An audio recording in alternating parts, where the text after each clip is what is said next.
क्या आप जानते हैं कि एक आदमी ने पूरी दुनिया की तेल की कीमतों को यरगमाल बना लिया था?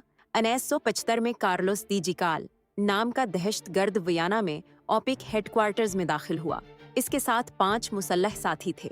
सिर्फ 15 मिनट में उन्होंने 11 ममालिक के तैली वुज़रा को यरगमाल बना लिया। कार्लोस ने महीनों पहले से मंसूबा बनाया था। उसके पास अंदरूनी मालूमात थीं। वो जानता था कि सिक्योरिटी कहाँ कमजोर है। सबसे हैरानकुन बात ये थी कि वह अपने यरगमालियों को लेकर हवाई जहाज में फरार हो गया।